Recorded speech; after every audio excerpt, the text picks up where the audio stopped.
Salut, c'est Trado, voilà, vidéo de mise à jour pour l'indice parisien. Alors rapidement avant que je n'oublie, mardi prochain, webinaire spécial avec 4 participants, dont moi qui m'occuperai de l'analyse de l'or et de l'argent et de 2 ou 3 actions, mais également une analyse qui sera fournie sur le plan des fondamentaux par Louis-Antoine Michelet de CMC Markets, par Anthony Murgot d'EcoForex animé par l'inénarrable Fabien Labrousse de Vidéo Bourse. N'oubliez pas, c'est mardi prochain, c'est un peu plus tôt que prévu, c'est 18 h et on fera le bilan de l'année 2017 qui ne sera pas encore achevé, on est d'accord, à dire le bilan probable de 2017 et les perspectives 2018. Il y a un lien pour s'inscrire déjà sur le blog. On commence par l'analyse mensuelle comme d'habitude, qui nous apporte un petit lot d'informations, mais pas grand-chose par rapport à hier. On est toujours en train de lutter pour ne pas inscrire une couverture en nuage noir. Ici, il faut absolument terminer au-dessus du niveau médian de la bougie verte qui est là, et ainsi ne pas avoir une couverture en nuage noir qui menacerait la pérennité de la tendance haussière en unité de temps mensuel, tendance toujours haussière avec un nuage croissant, une M20 croissante soutenue par une oblique ascendante de support. Néanmoins, il faut le dire parce qu'à un moment ou à un autre, on va y avoir droit, le retour à la M20 est une nécessité, une évidence, une obligation statistique. Hein. Regardez, on peut s'éloigner tant qu'on veut, mais au bout d'un moment, c'est obligé. On va chercher la M20, on va chercher la M20, on ira chercher la M20.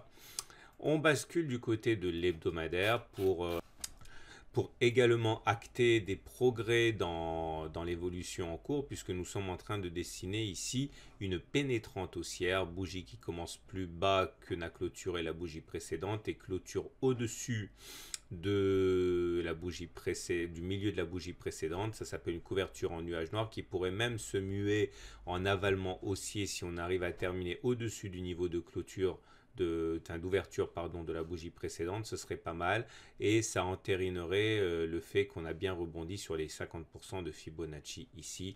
Donc on est toujours en tendance haussière, nuage croissant et 20 croissante, etc., etc. Mais là aussi, je me dois de vous rappeler quand même que le retour à la M20 n'a pas eu lieu. Il aura lieu un moment ou un autre, c'est certain. Et quand on achète à un moment où on est loin de la M20, il faut savoir qu'on s'expose plus que lorsque l'on a déjà eu ce contact avec la M20, c'est une évidence. Mais bon, ça reste haussier.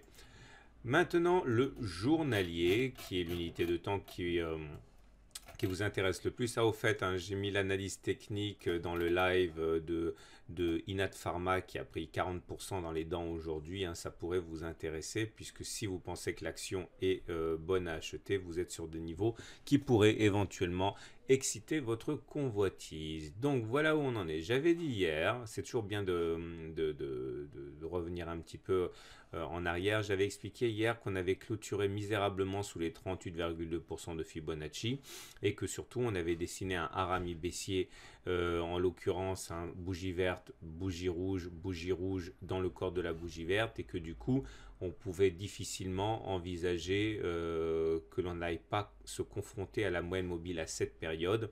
Alors ça a été chose faite, on est même allé chercher la SSA du nuage, hein, comme on l'a fait déjà ici, et la SSA du nuage, du Kumo comme on dit, a la réputation d'être un support important. Et c'est donc sur ces niveaux, mais pas simplement sur ces niveaux, qu'on a rebondi comme une balle. Donc oui, on est allé chercher la SSA, la MM7, la Tenkan, mais finalement c'était pour mieux rebondir et surtout rebondir avec un avalement haussier, bougie rouge, avalé par un corps vert. Ça, c'est plutôt haussier également. Néanmoins, attention, regardez la longueur de ces mèches hautes. Là, ça montre qu'on n'arrive pas à tenir les plus hauts depuis 3 séances. Ça veut dire qu'il y en a qui en profitent pour alléger à chaque fois qu'on monte. Hein. Il demeure que l'on termine bien dans le tiers boule, dans le tiers supérieur, dans le tiers des haussiers, ce qui m'amène à considérer que demain, ou à très court terme, on a de quoi aller chercher le niveau suivant de Fibonacci, à savoir les 50% de Fibonacci, qui ont déjà fait l'objet d'un ralliement sur le DAX. Hein. En tout cas, souvenez-vous, hein, ça fonctionne toujours de la même manière. Une fois que l'on dépasse un niveau de Fibonacci, normalement, on va chercher le niveau suivant, et c'est valable tant qu'on n'a pas réintégrer la partie en dessous du niveau de Fibonacci. Bon, clairement, 38% ça bloqué, 38% ça bloqué, 38% c'est passé, donc normalement c'est 50%. Il y a une vingtaine de points à prendre éventuellement. À noter également au niveau des indicateurs techniques, pas grand chose, hein. Bon, MACD en dessous de son signal, momentum en dessous de 0, RSI égal à 50, hein, donc équilibre acheteur-vendeur pour le RSI, les volumes très très faibles, c'est dû au fait que les Américains sont fermés. Ah oui, j'ai oublié le petit point des fondamentaux, c'est toujours important, les fondamentaux. Alors, qu'est-ce qui nous a valu l'évolution telle qu'elle a été aujourd'hui sur le plan des fondamentaux? Bah, déjà de bons indicateurs d'activité dans l'Union européenne au niveau des services et des biens et des marchandises, donc ça c'était pas mal. On a eu également des avancées, des rumeurs d'avancées significatives en Allemagne, hein, où finalement peut-être qu'on pourrait échapper à des élections anticipées. Ça, les marchés ont apprécié.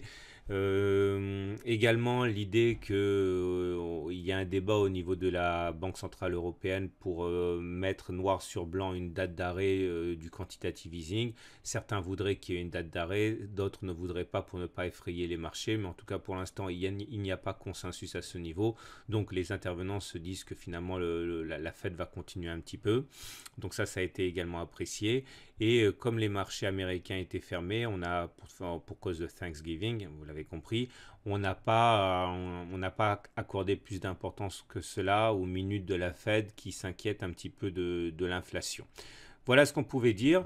On va s'avancer maintenant vers le DAX qui enchaîne une nouvelle séance plutôt terne, hein. Regardez, hein, c'est une bougie qui n'arrive pas à progresser par rapport à la séance précédente, celle de mercredi. On termine donc sur une bougie assez terne qui nous amène à nous interroger si le retour sur la SSA n'est pas inscrit.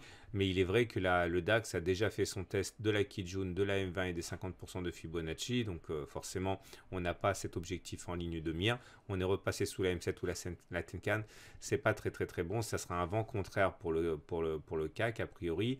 Et le Belvin qui lui aussi signe une séance, on va dire, assez acceptable, hein. On engrange 0,2%. On fait un avalement haussier, on rebondit sur la SSB dont on sait que c'est un support important. Voilà, bon, c'est pas mal. De toute manière, n'oubliez pas cette règle du retour à la M20, hein. Il y a un moment ou un autre, il faut le faire en hebdomadaire comme en journalier. Donc là, on a un pouvoir d'attraction vers la M20. Je vous souhaite une bonne soirée, une bonne journée.